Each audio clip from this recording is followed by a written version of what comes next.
இந்த மதுக்கரை இந்த மேற்கு புறவழிச்சாலை முடிந்தும் முடியாமலும் சட்டத்திட்டங்களுக்கு உட்படாமல் அலட்சிய போக்கிலே இந்த திட்டப்பணி முடிவடைந்த காரணத்தினாலே திறந்து வைக்கப்பட்டனால ஒரு உயிர் பலியை நம்ம கொடுத்திருக்கோம். இன்னும் பல விபத்துகள் இங்கு ஏற்பட்டு சிகிச்சையில் இருந்து கொண்டிருக்கிறார்கள். இதுக்கு முழுக்க முழுக்க இந்த அரசாங்கம் பொறுப்பெடுக்க வேண்டும். இந்த வேலையை முன்னாள் அமைச்சர் செந்தில் பாலாஜியுடைய பினாமி சங்கர் ஆனந்த் செஞ்ச வேலை. இந்த வேலை செய்யற ஆரம்ப காலத்துல இருந்தே மிகப்பெரிய முறைகேடுகள் நடந்து கொண்டு இருந்துச்சு. இங்க பாத்தீங்கன்னா வனப்பகுதியில இருந்து சாதாரண நம்ம எல்லாம் ஒரு லோடு மண் எடுக்க முடியாது. இதுக்கெல்லாம் சிபிஐ விசாரணை நாங்க வேணும்னு சொல்லியிருக்கோம். ஏன்னா இத்தனாயிரம் லோடு, இத்தனை லட்சக்கணக்கான லோட எந்த பில்லுல எங்க இருந்து வாங்கினாங்கன்னு தெரியும். பூரா இங்க இருக்கக்கூடிய வனப்பகுதியிலிருந்து தோண்டி எடுக்கப்பட்டுதான் இந்த மண்ணெல்லாம் போட்டிருக்காங்க. இது நாங்க பார்த்து பல பத்திரிகைகளும் நீங்களும் பார்த்துருக்கிறீங்க. கம்ப்ளைண்ட் கொடுத்தோம், எந்தவித நடவடிக்கையும் எடுக்கல. லோடெல்லாம் எல்லா ரோடும் போயிருச்சு. நீங்க பாத்தீங்கன்னா தெரியும், மதுக்கரையில் இருக்கக்கூடிய அத்தனை ரோடும் போச்சு.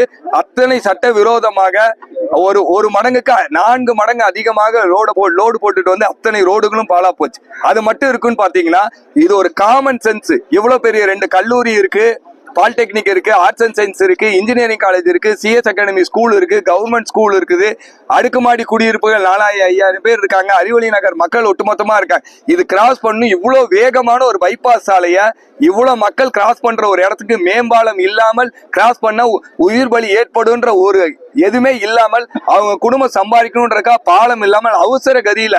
ஏன்னா அந்த ஜி ஸ்கொயர் அங்க பிளாட் இங்க போட்டிருக்காங்க, பல 100 ஏக்கர் ஜி ஸ்கொயர் பிளாட் போட்டிருக்காங்க. அந்த பிளாட்டை உடனடியாக இந்த தேர்தலுக்குள்ளே வித்து பணமாக்க வேண்டும் என்ற ஒத்தை நோக்கத்தோடு உடனுக்குடன் அவசரமாக இந்த ரோட திறந்த காரணத்தினால இன்னைக்கு நம்ம பகுதியில் உயிர் பலி ஏற்பட்டிருக்கு.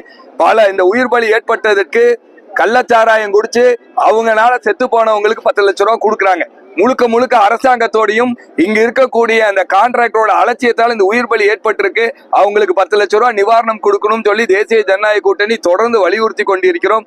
அதை போல இங்க பல ஊழல்கள் நடந்திருக்குது. மண்ணு கொட்டுறதுல இருந்து திட்டத்துல என்ன போட்டு ஆரம்பிக்கப்பட்டதோ அதிமுக ஆட்சியில் அந்த திட்டத்தை அது காசை சம்பாதிக்கணும் ஒரே நோக்கத்துல அந்த திட்டத்தை பல விஷயத்தை கைவிட்டு கேட்கறதுக்கு யாரு இருக்கா அப்படின்றதுக்கா கைவிட்டு மிகப்பெரிய ஊழல் நடந்திருக்கு. அந்த மண்ணு கொட்டுறதுல இருந்து இந்த திட்டத்திலிருந்து மாறுபடுறதுனால இதுக்கு சிபிஐ விசாரணைக்கு நாங்கள் நிச்சயமாக முன்னெடுத்து செல்வோம். இதற்காக உரியவர்களுக்கான தண்டனை வாங்கி கொடுக்க வரை நாங்கள் ஓய மாட்டோம். ஆனா ஊழல் இது பல லட்சக்கணக்கான லோடு இங்க போட்டிருக்கோம். நம்ம சாதாரண இன்னைக்கு ஒரு லோடு மண்ணு வாங்கணும்னா ஒரு லோடு இன்னைக்கு ஒரு யூனிட் 2000 ரூபாய் பக்கம் இருக்கு. ஒரு லோடுக்கு 4 யூனிட் 8000 ரூபாய் வாங்குறாங்க. சாதாரண நான் வீடு கட்டுறேன், இங்க இருக்க பில் இல்லாம இங்க இருக்கக்கூடிய பத்திரிக்கைக்காரங்க யாராச்சும் வீடு கட்டணும்னா மணல் இல்லைங்க, மணல் 10,000 ரூபாய்க்கு வித்துட்டு இருந்து ஏடிஎம்கே ஆட்சியில. இன்னைக்கு மண்ணு பேஸ்மெண்ட் கொட்டுற மண்ணு, ரோட்டு கொட்டுற மண்ணு 10,000 ரூபாய், 8,000, 9,000, 10,000க்கு விற்கிது. சாதாரண நீங்க எல்லாம் யாரும் வீடு கட்ட முடியாது. ஒட்டுமொத்தமா ஆட்சிக்கு வர்றதுக்கு முன்னாடி 500 கோடி 600 கோடி வாங்கிட்டு தமிழ்நாட்டோட ஒட்டுமொத்த மண்ணை அவங்களுக்கு வித்துட்டாங்க. ஒரு லோடு போகுதுன்னா 3000 ரூபாய் பக்கம் மண்.